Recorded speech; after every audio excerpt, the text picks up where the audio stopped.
What is the most important thing that I need to be doing right now? This single question will transform how you allocate your time, your energy, and your 4 types of capital. This show is powered by Others Over Self. Hit that subscribe button to keep training your brain.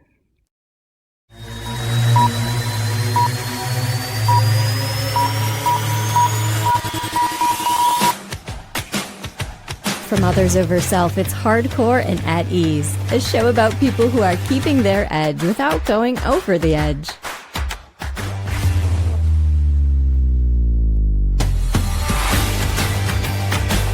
I'm host Shelly Rood. We are living in the absolute best time in history for pirates, dreamers, and innovators who want to move forward and take action. Today we explore what it means to take resourceful action and what the father of Stoic philosophy understood about turning constraints into advantages, revealing why this approach is not only the key to professional breakthrough, but to personal happiness and fulfillment as well. This is Hardcore and At Ease. Now that you've heard that powerful statement, let me give you a little bit more about who said it and in what context. That's Christopher Lochhead, 3-time Silicon Valley CMO and author of Play It Bigger, How Pirates, Dreamers, and Innovators Create and Dominate Markets, along with his category Pirates team. We are living in the absolute best time in history for pirates, dreamers, and innovators to move forward and take action. Why? Because the landscape is filled with opportunities that established organizations with all their resources and capabilities often struggle to pursue due to their size and complexity. While large corporations navigate really lengthy approval processes and committee decisions, us nimble leaders using resourceful action can identify and solve problems with remarkable speed. Lochhead calls it category design, the ability to create entirely new solutions instead of competing in existing markets.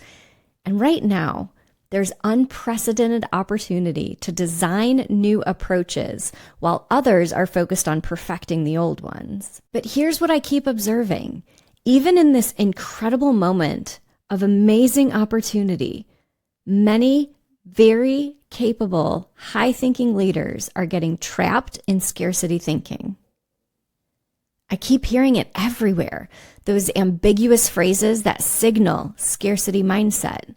They sound like this. Oh, with everything going on in the world today. Or how about this one? This time of year, it's just so busy. Maybe you're hearing, well, given the current climate. These phrases can be crap. These become default explanations that keep us stuck instead of moving us forward. Does any of that sound familiar? Ask yourself, are you hearing this from the people around you? Or is this actually coming out of your mouth? Because here's what breaks my heart about all of this. When we operate from scarcity, we're often miserable, both professionally and personally. We can feel stagnant in our careers and really frustrated in our daily lives because scarcity thinking affects absolutely everything. But abundance thinking, this true resourceful action, it doesn't just unlock professional potential, it's actually personal breakthrough. And according to both ancient Stoic philosophy and modern research on happiness, the foundation of personal fulfillment lies here as well. Listen, there's a lot that could have stagnated me in life. My previous marriage ended. I was not able to continue my military career the way that I had planned. And facing these major life transitions, they felt like setbacks at the time. But I learned something that Marcus Aurelius knew. The universe is change. Every ending becomes fuel for new opportunities when you stop fighting what is and start building from where you are. Just last week, I was on a call with a mid-level manager at a tech company. He was really frustrated because his team couldn't afford to create training materials for a new software rollout. And I hear this all the time, especially with entrepreneurs. We feel upset that we don't have the capital that larger organizations have. So this tech entrepreneur is waiting to close a major deal so he can have that influx of revenue to help get these training materials going. And you know what? As we were talking, we were able to unfold that onion just a little bit deeper. We realized that he had access to assets that he could already start creating training videos with. He had a company editing software. He had a conference room that had recording equipment. He had 3 team members that even knew how to use this stuff, and they had produced content in their previous jobs. The capability was sitting right there in front of him, but he and his team weren't even able to see it, because he, as the leader, was so focused on what they needed to acquire before they could move forward that he hadn't even thought about what was already within his control. And here's the thing, while he was waiting to capture that next form of revenue, you know that another startup somewhere else is probably trying to solve that exact same problem with nothing but a smartphone and free editing software. And they probably moved forward and did it. Many ambitious leaders are trapped thinking about external solutions when we really need to be thinking about our internal capabilities. Don't be so focused on future funding that you can't maximize what you have with your present resources. Don't be the ones who are waiting for permission when you really need to just be taking initiative. And this is what Lochhead means when he talks about pirates versus the king's navy. So the navy has all the resources in the world, but they're really slow to deploy them. Pirates, on the other hand, which is what he thinks you and I are, we work with what we have and we move fast. So now that we understand the opportunity and the trap, let's shift over to what exactly this teaches us about this problem, because it's not a new problem. 2,000 years ago, a Roman philosopher who faced exile, political persecution, and eventually excommunication, he figured out something about constraints that most leaders today, honestly, we still haven't learned. So let's talk about Lucius Annaeus Seneca, the father of Stoic philosophy and one of Rome's most influential thinkers. Seneca was born into wealth. He lost it all. He gained it back. He lost his political power. He was exiled, recalled, and ultimately he was forced to take his own life by Emperor Nero. But through all of this upheaval, he became one of history's most influential philosophers, and he became one of Rome's wealthiest men. Now, his secret wasn't in having unlimited resources. It was in seeing potential in whatever resources he had. Seneca understood something that even nowadays our modern leadership is missing. Constraints don't limit you. They focus you. Seneca taught that our suffering comes not from having too little, but what we don't have instead of maximizing what we do have. He wrote that every new beginning comes from some other beginning's end. But here's what most people miss about Stoic philosophy, and I promise I won't geek out on you too bad about this. Seneca wasn't advocating for us to lower our standards. He was advocating for us to raise our resourcefulness.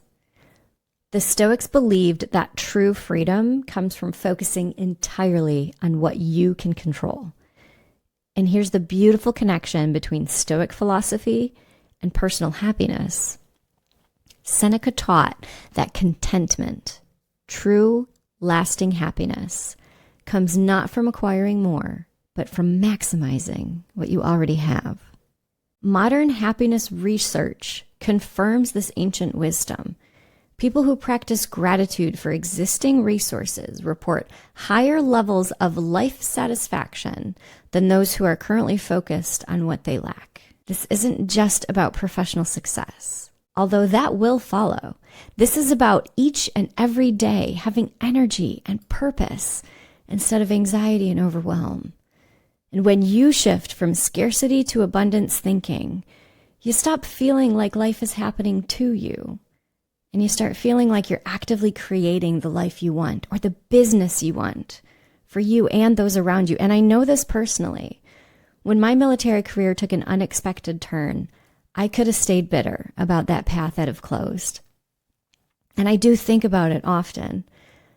But now I ask, what resources do I have now that I wouldn't have had if I had been on that path? That shift led me into leadership development work, which led us into building the mindset of others over self. Every supposed setback that somebody would judge in my life has only served as the foundation for the next breakthrough, because I've been able to stop mourning and start building with what is. Now that we understand this ancient wisdom, let's connect it back to our modern leadership thinking, because this connects directly to what Greg McKeown is teaching in his book, Essentialism.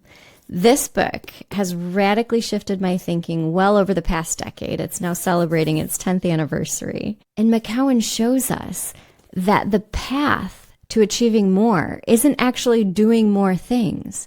It's about doing less things extraordinarily well with the resources that we already possess.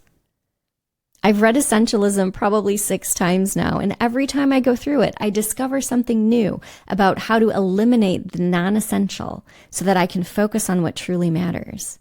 And it's never changing. It's not like you just do this once and you're done with it. It becomes a daily practice. So come along with me as we grow and scale our own leadership development training company utilizing these exact principles. But more than business strategy, this approach has transformed my personal happiness. McKeown shows that people who live essentially, who say no to good opportunities so they can say yes to the great ones, we report significantly higher levels of life satisfaction. And they're not just more successful, they're more fulfilled. When you stop trying to do everything and start focusing on what matters most, you don't just achieve more professionally. You reclaim time for relationships, for rest, and for the things that actually bring joy back into your life. And as somebody that went a lot of years without joy, I know what that feels like. But here's what essentialism really looks like in practice. It's about having deep reverence for the matter at hand. Yesterday, I had the honor of performing an invocation at a retirement ceremony for Chief Master Sergeant Modoc on Selfridge Air National Guard Base. I had never met this woman before, but she specifically requested a female chaplain for her ceremony. Now, I could have done what she had expected and what she told me she thought that I would do, just the standard, boring, God be with us type of invocation. And that would have been enough. It would have been easier, it would have been faster, and by most people's standards, much more efficient. But the reverence of the day, 30 years of exemplary service, one of the highest enlisted ranks in the Air National Guard, a woman who set the standard for what leadership looks like, that commanded so much more. So I spent the time crafting something worthy of the moment. And when we met at rehearsal, I had a few moments to go through the script with her. And she was immediately brought to tears. She said, "This is so meaningful. I had no idea that you would even think to come up with something so personal. We've never even met." And after this ceremony, there was really positive feedback about sincere appreciation for having a thoughtful invocation. That's essentialism. Not rushing through to check a box, but asking, what does this moment deserve? It would have been a severe injustice on my part, and quite frankly, a mark of pure laziness, to just default to the standard when the situation called for reverence and focus. One ceremony, done with deep intention, created more impact than 100 generic invocations ever could have. Our clients consistently tell us that essentialism and focus are the 2 things that make us unique in leadership development space. While other training companies are often wanting to add more, like more event appearances and more strategy meetings, more product lines, we're out here using our existing content as cornerstones, and we're extracting value at deeper levels. So instead of creating 50 different workshops, we're perfecting 5 core frameworks and delivering them with such depth and such precision that they create lasting transformation. And that's what McCowan's framework is in action. It's exactly what we're going to teach you to do with your resources. So let's take a look right now at a real world example of how this played out. I want you to think about what happened in 2020. The pandemic forced us to focus on essentialism. And in the front of everyone's mind was this drama that played out about how the states and the governments had to decide what was essential and what wasn't. Do you remember that controversy? Everything from alcohol stores staying open, but barbershops being closed. Liquor is deemed essential, but getting a haircut isn't. Big box stores are operating at full capacity while the little family small businesses can't even open our doors. Cannabis dispensaries remaining open. Gyms are being shuttered. What did that do to our nation as a whole? What did it do to the thought process of us as a society? There's so much disagreement with this categorization, and rightfully so, in so many cases. But here's what's fascinating from a leadership perspective. The organizations that thrived during this period, even if they weren't denoted as essential, they were the ones that were probably practicing essentialism in their own operations long before anyone else forced them to. The restaurants that survived, they weren't necessarily the ones with the biggest bank account or the ones that took advantage of all these set-asides of government funding and stipends. They were the ones that looked at their existing assets and got creative. They looked at their kitchen space, their chef skills, their customer relationships. They looked at what tech could provide them, and they thought, how can we serve people in a different way than what we're used to with what we already have? And they pivoted to delivery. They created meal kits. They offered online cooking classes. They turned dining rooms into grocery markets. We saw this in our own Chinese takeout place around the corner. To this day, when you walk in there, it's stacked floor to ceiling with takeout containers. You can still go in there and eat, but the whole point of the restaurant has shifted. They're more takeout now than ever before.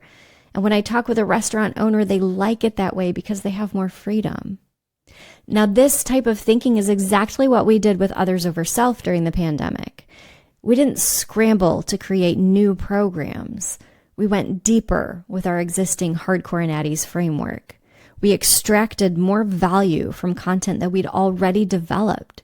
We refined our core message. We went back to the basics. We brought Others Over Self back to the front of our teachings instead of having it just put on a shirt and stuffed in the closet.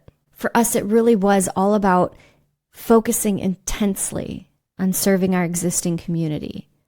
And that focus, that deliberate refusal to chase bids and opportunities and grants, well, that's what allowed us to emerge even stronger. And you get to experience what's happening because of that. So in today's talk, we've already established this philosophical foundation of what we're doing. So now let's get real about how this actually works. I'm wearing light blue today, if you're one of our video viewers, because we're moving into the blue rings of the Hardcore and Addie's framework. We've got that tactical center in the yellow. You've done that hard, heavy lifting of hitting that bullseye. You know who you are and what you want to aim for. And now it's time to stop talking and start doing. And we're bridging the gap from knowing to doing. And how do we do that? That's resourceful action. So we hit our tactical center in the bullseye of the yellow. We moved out into ambition alignment in the red. And now we're moving into the first light blue ring. Because here's where most people get it wrong. They think that resourceful action means making do with less. Like you're some kind of startup martyr eating ramen and working out of your garage. And while there's a whole bunch of cool pictures, of big time entrepreneurs that have started that way, that's not necessarily what resourceful action means. It means that you're finally waking up to see that you have way more than you already realize. Way more capability, way more connections and opportunities that you're just not using. You're not paying attention to them. And so here's what really strikes me about this conversation. So many people are stuck fighting our current circumstances instead of really owning where we are and working from there. You can be so busy being really ticked off about what you don't have, or even regretting decisions that got you to the point of where you are. And if that's you, then it's really, really hard to look around and see what's available to you right now. I see this in leaders all the time. People who are bitter about not getting that promotion, or they're entrepreneurs, but they're still really angry that this investor didn't think that they were worth it. I've heard it from executives that keep rephrasing those things that we heard at the top of the episode. Why their company failed. Oh, it's just the market with everything going on right now. Changes in policy. You know what? Disappointment sucks. It totally does. But your regret is not a resource. It's a prison. And it's a prison that you have the key to get out of whenever you're ready. Let me tell you a story that might help clear things up for you about this. Back in my Intel days, we always had a phrase, perfect information is the enemy of good action. I remember working an operation where my team sat around for a really long time, longer than we should have, and we were waiting for better surveillance equipment to come in. We needed another squad that could come in and give us some off time, and there was a briefing that still hadn't happened. And there was so much angst amongst my team about not being able to provide the commander with a good brief because of what we didn't have. But our team leader, you could see on his face day after day that he didn't like what he was hearing from his own team. And he finally said, you know what? I don't want to hear it anymore. I don't want to hear why you can't give me an excellent product. Not today. I want to know what is the best product that you are giving me today. We're not going to focus on what we don't have. We've already captured this. It's written on the board that we're waiting for it. So stop dwelling on it and give me a phenomenal product today. And that shifted our mindset. We took inventory. We looked around at all the data points that we did have coming in, what was reliable. And that operation was executed with our limited resources, but it gave really, really good intelligence to the decision makers that helped shape important policies. That perfect setup that we as a team had really been hoping for, it probably would have been too late, and we were able to sway those decision-making powers anyway. So the question here is, what about you? What is it that you're sitting on or waiting for, or what is it that you can't let go so that you can start to look around you and really enjoy and take stock at the incredible things that you have at your fingertips to be able to utilize? So before I dive into this resource framework, I really want to tell you about my favorite general manager from back in my TV days. All right, so this is Otis Pickett, and he is just how he sounds. Good old Otis. He's from Charleston, South Carolina, specifically the son of a notable doctor from Isle of Palms, and he's as Southern as you can get. Seersucker suits every day, loves his stories, loves his Southern foods. So Otis had this knack about him that he would talk about in our management meetings. He had a saying about peas and pork chops. And I use it even now when I train my leadership teams.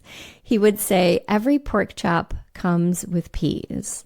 You pile more pork chops on your plate and you get more peas. And pretty soon those peas are falling all over the place. Now, he was talking about how every big initiative, every pork chop, comes with a smaller bunch of supporting tasks, the peas.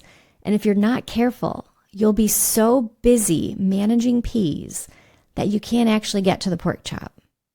And this applies to every resource decision that you make. The recording studio that I'm in, it's amazing. It's a pork chop. All the equipment maintenance, the technical support, the updates, the acoustic treatments, the insurance, the utilities, those are the P's. Now, what about the facility that you want to manage? Pork chop? Where's the P's? The security, the cleaning, the repairs, the parking management. There's P's everywhere. Let me give you another example that makes this absolutely insane as we apply it to our business world. Trade show vendor booths. We get those requests and it looks like a simple decision, right? You pay the fee, you show up, you might even be so honored that they even thought to invite you to have a vendor booth, and you go and you shake hands. Look around at all the P's that it takes to pull that off. your booth design, your setup crew, your promotional material. What are you handing out? Branded tchotchkes that nobody actually wants anyway. You've got travel, you've got hotels. You're taking your best people away from revenue driving opportunities so that they can be there and shake a couple hands.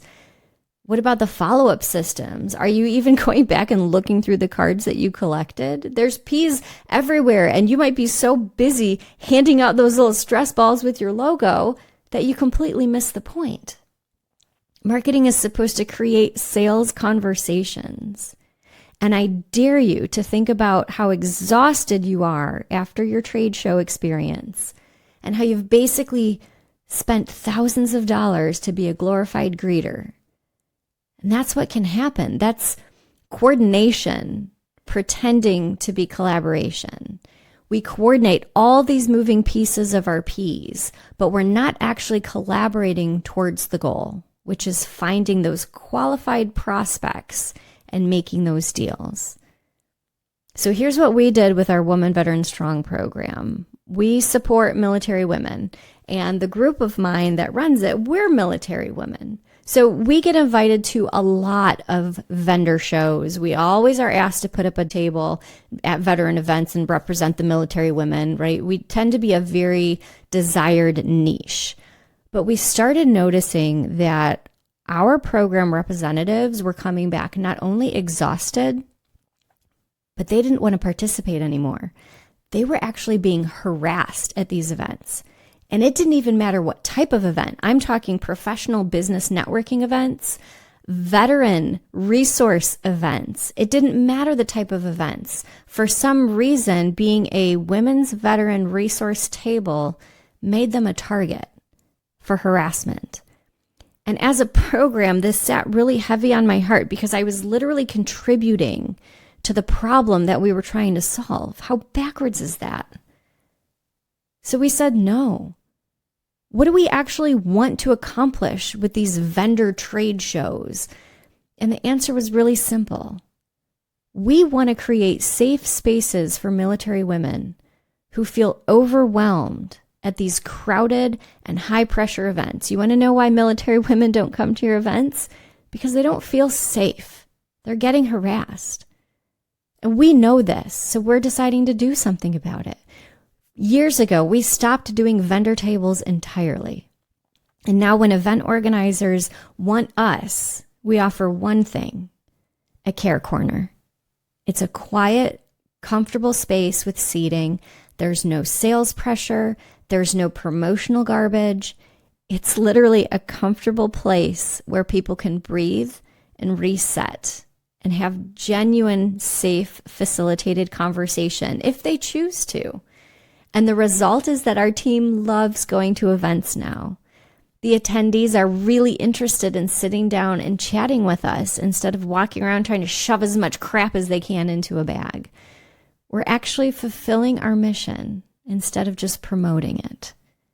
That's what resourceful action looks like when you stop defaulting to what everyone else is doing. And here's what happened to our team's personal well-being. They stopped dreading the events. They start looking forward to them.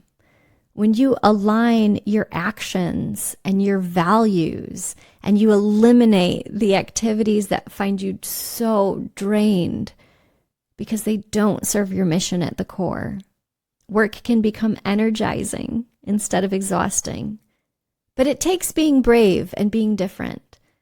There is personal happiness that most business advice misses entirely, and you have a right to notice it and do something about it. The key is to really understanding what you're taking on before you commit any major resource. Every single event that you're asked to attend is a pork chop. Recognize all those P's that come with it. And then ask if there's a more essential way for you to create an impact and actually achieve your goal. Now, the category pirates talk about 4 types of capital that every entrepreneur needs. And even if you don't think of yourself as an entrepreneur, stick with me here, because this isn't theoretical framework. This is how you actually take inventory on what you have. The first is financial capital. Now, obviously, this is your budget and your cash flow, but it's also the equipment you own. You know, when you do your taxes and you list off all your assets, it's the subscriptions that you're paying for. It's the spaces that you have access to. Even time blocks where you're not interrupted. That's all financial capital. The second type is human capital. These are skills and experience. It's also your team's hidden capabilities. If you don't know what they did before they came to work for you, shame on you as a leader. We're talking about your network of former colleagues, the experts that might owe you favors. That's all part of your human capital. And this brings me back to Chief Modoc from yesterday's ceremony. She was celebrated at her retirement for her decision to always put people first.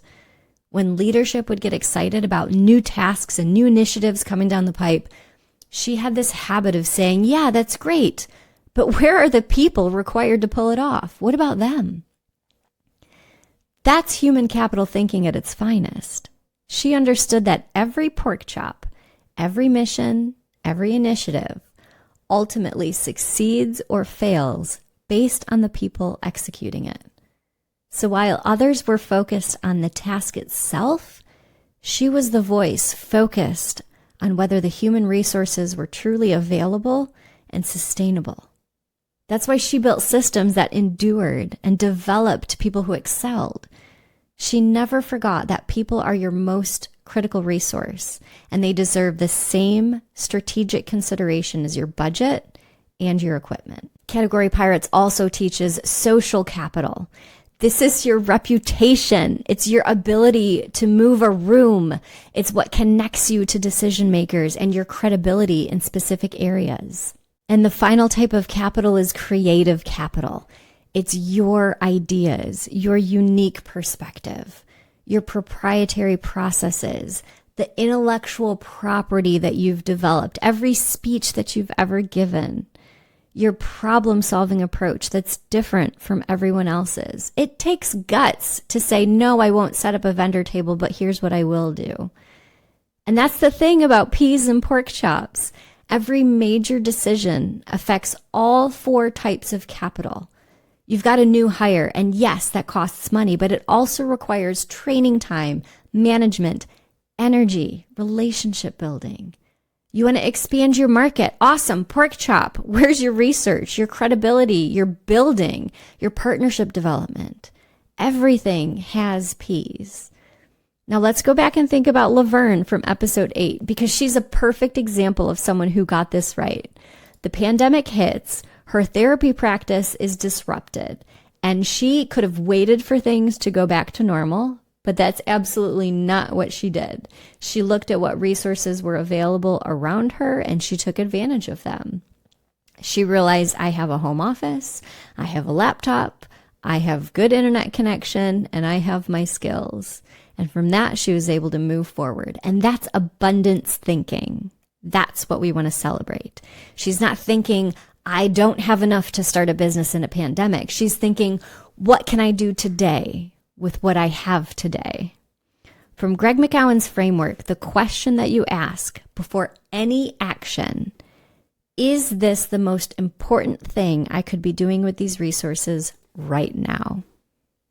Not, is this a good idea? Not, will this work eventually? But is this essential? Now, let me show you the difference in thinking. Scarcity thinking says, I don't have enough budget. My team isn't skilled enough. I need more authority. I'm not the decision maker. But abundance thinking asks, how can I prove this concept now? What skills are we underutilizing? Who could I partner with to multiply what we have? My military women's ability to sit down and have genuine conversation, that's a skill that wasn't being tapped into. It was being hidden in a vendor table. Now, I worked with this entrepreneur once who spent 8 months trying to raise $200K for his new app. He said that he couldn't build anything without that funding. And so we did this resource audit, and it turns out that he had developer friends who were willing to work for equity. He had a designer who owed him a favor, and he even had some potential customers because his wife's professional network was their ideal customer. So he went ahead and was able to launch his minimum viable product for under $5,000. And he had paying customers before he was even thinking about approaching another investor. That's the difference between scarcity and abundance thinking. And this is what separates good leaders from excellent ones. Excellent leaders prevent the fires instead of fighting them. They focus. They set aside time for what matters. We're thinking strategically while everyone else is running around being busy. I see the opposite constantly in the training development industry. Leadership consultants like me. I'm always networking. I can never get a word in edgewise. I'm always developing new content. Always, always, always being busy, busy, busy. But when I look closely and I have candid conversation with them, I know that they're not actually making real progress. Just rearranging deck chairs and blaming market conditions when nothing substantial is happening. And it's hard to watch. So I'm inviting you to come along on the inside with me because we're going to do something different. Other leadership development training companies are chasing speaking gigs and trying to be everything to everyone. But we're going to go deeper with fewer things. We extract maximum value from our core content. We serve clients at levels that create real transformation. And that's resourceful action. We're not adding more stuff. We're going deeper with what we already have. The Hardcore and Addie's framework for everyday excellence gives us everything that we need to know. But we can't just look at it and then look the other way. We have to teach it and live it out. And so now that we understand the philosophy and the framework, it's time to get practical. Here's your one action item from today's episode, and it's the foundation for every resourceful action that you're going to take moving forward. It's the complete resource audit. Set aside 30 minutes this week. Get 4 pieces of paper, 4 documents, however you want to do it, and label them using the Category Pirates 4 types of capital: financial, human, social, and creative. You're going to spend about 7 to 8 minutes on every single category. You're going to list out everything that you have access to. But here's the key. For each major resource, like your pork chop, you also need to note the supporting resource, or the P's, that it requires. When we talk about financial capital, yes, we're saying budget and cash flow, but also the assets that you can leverage, the subscriptions that you already have access to because you're paying for them, equipment that you own, spaces that you can tap into, and those time blocks that you can control. Human capital. I want you to dig into your skills, your experiences. It doesn't matter if you haven't used your photography skills in 10 years, they still apply. Your energy levels and also your team's capabilities. What about the people in your network? Experts that you could interview, communities that you belong to, relationships that you can reactivate. You know what? People are excited to reconnect after COVID. Your third piece of paper is social capital. Your reputation and your access to decision makers, that's social capital. It's your ability to convene people. It's your platform. It's your audience. It's your professional associations that you belong to. What about your industry connections? If you're a mover and a shaker, like I know you are, write that all down. Capture it. And the fourth type of capital is creative capital. It's your ideas. It's your intellectual property. It's your unique perspective. It's how you problem solve, your innovative thinking. And if you happen to have any proprietary processes or systems, flesh them out, put them down. Now, most leaders tell me that this audit exercise reveals that they have 3 to 5 times more resources than they initially thought. And it's not because we're gaining new resources by doing this. It's because we're finally able to see what's already there. It's like when you clean out your attic. Oh my gosh, where did all this crap come from? We have so much as incredible entrepreneurs. We just need to clean out our attic and take inventory and mark the value of what's there. So let's talk about Otis Pickett again. Remember him? He's my general manager that gave us that wisdom of pork chops coming with peas. Whenever you're doing this audit, I want you to ask yourself, what peas come with this pork chop? And whenever you're creating or considering doing a major initiative, like a new event or a new partnership, think about what supporting resources is this going to require, and don't play it down. If you have a powerful capability, what smaller supporting elements are required in order for it to function effectively with excellence? That's the key. Now, this is the step that prevents you from overcommitting your plate and helps you actually see that full resource picture. I worked with a manager who felt completely stuck in her role a while ago. And she thought that she needed to have a promotion to make a bigger impact. So we did this audit together, and she realized that she had relationships with the department heads in her organization, which is social capital. She realized that she had access to a company database that most people would never see. That's creative capital. And we realized that she had some incredible credibility because she was someone who was always on time and thoughtful with her presentations. That's human capital. And here's where the peas and pork chops thinking really helped her.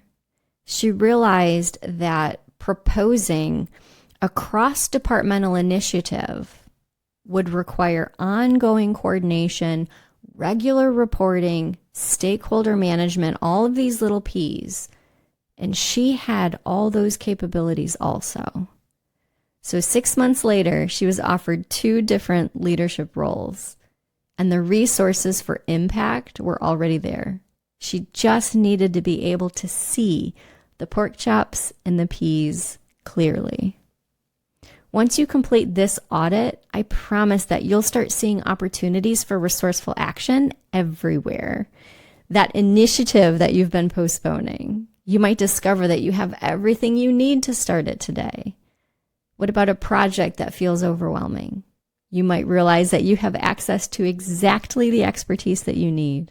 After this initial audit, I want you to make it a practice to regularly use McCowan's essential question for every major decision.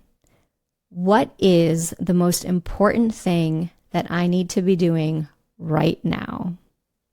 This single question will transform how you allocate your time, your energy, and your 4 types of capital. Now, you are going to slip back into scarcity thinking. We all do.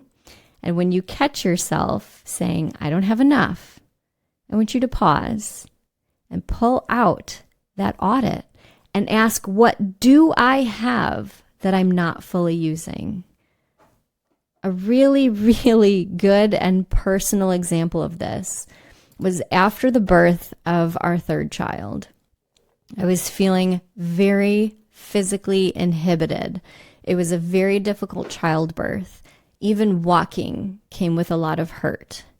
And I'll never forget my father, bless his heart, recommending to me that I should ride a bike for exercise. Yes, he actually told a newborn mother after childbirth that her best form of exercise was riding a bike. So I was just feeling really defeated in what I couldn't do, right? I couldn't ride a bike. I was having trouble with my tailbone. I couldn't even do squats. And I'll never forget voicing this negative mindset with my husband on a walk one day. And he said to me, Shelly, what can you do? And it was right there. All I needed was that focused voice of essentialism to ask me to shift my mindset from scarcity into abundance. And he was right. There were a lot of things that I could do, even with my physical inhibitions that I had at that time. Now, what we've covered today is the essential foundation for resourceful action. We've shifted from scarcity thinking, this mindset that really paralyzes, over to abundance thinking, which is what activates us. We explored how these constraints can actually become advantages, and why these high achievers like you and I might actually miss the resources that are right in front of us. And your tool, the biggest tool in your bag right now, is the resource audit, because it reveals your hidden capabilities. And I'll be honest, I still catch myself slipping into scarcity mindset sometimes. I think like, oh, I'm up for this big challenge, or I've got this really tight deadline. Just last week, I was really frustrated about not having enough time to work on a major project. But then I realized I was spending 2 hours a day going through my emails. The resources for focus were already there. I just wasn't seeing them clearly. So here's what I've learned through this process. When I operate from abundance thinking, when I focus on maximizing what I have instead of lamenting what I lack, I'm not just more productive, I'm happier. I sleep better. I'm more present with the people that I love. I believe that the Stoics are right. Contentment comes from appreciating and maximizing what you already possess. And you know what? My divorce could have derailed everything. Ending my military career definitely could have left me bitter and stuck. But those changes forced me to ask different questions. Not why did this happen to me, but what can I build from here? And this is the mindset shift that didn't just change my professional trajectory, it changed my entire life. As Seneca wrote, every new beginning comes from some other beginning's end. Working through this resourceful action concept always reminds me of those moments in life where intel work meant that we had to accomplish these critical missions with whatever resources were available. And the best outcomes often came when we focused on maximizing what we had instead of lamenting on what we didn't have. So try this experiment together with me. For the next week, we're going to catch ourselves every time we think, I don't have enough. Let's just pause and ask, what do I have that I'm not fully using? I'm genuinely curious what I'm going to discover. And I want to know what you discover along the way too, because there is a gap between our perceived limitations and our actual capabilities, and how that shift might look not just on our professional results, but also our daily sense of peace and satisfaction. I love this lesson because it brings back to me this understanding that resourceful action, it's actually about recognizing that we have more than we realize, more capability, more support, more opportunities that we're currently leveraging. When we see that truly in abundance, when we start operating from that place of gratitude and possibility instead of scarcity and limitation, everything changes. Our results and our happiness. Now we're coming to the end of our show, and this closing segment is called Get the Gear. Thank you for your feedback. I appreciate knowing that this is one of your favorite segments. I want to make sure that you have access to Greg McGowan's book, Essentialism, The Disciplined Pursuit of Less. This book will fundamentally shift how you think about constraints and resource allocation. McGowan shows you how fewer things done extraordinarily well create more impact than trying to do everything adequately. The Amazon link is in your show notes. And yes, that is an affiliate link, which means that if you purchase through it, that means that you are supporting the show at no extra cost to you. And if this episode helped you see your resources differently, your challenge is to connect with us. Keep the conversation going at join.othersoverself.com, and be sure to recognize like-minded leaders that are around you. They are a source of capital for you, because together we'll all learn about how to operate through abundance rather than scarcity. And if you have yet to subscribe to my channel, please do, because it helps us other ambitious leaders discover how to have a systematic approach so that we can all turn our constraints into competitive advantages. Next Tuesday, I'm sitting down with a guest who has figured out how to thrive in life while being fully present for her personal family, without the guilt, without the compartmentalization that we're taught, and without sacrificing excellence in either one of those areas of life. Forget the idea of balance. What we're going to do is align. We are not looking at what mission-driven integration looks like on two different paths, personal and professional. We're looking at aligning them, bringing them together so that we can have a unified purpose with our entire whole being. I'm Shelly Rood, and you can count on me returning next Tuesday with another dose of sustainable excellence and practical wisdom, specifically for hardcore leaders like us who refuse to go over the edge. It's my joy and honor to be with you today. Thank you for listening. You're listening to Hardcore and at Ease. Keep the conversation going at join.othersoverself.com.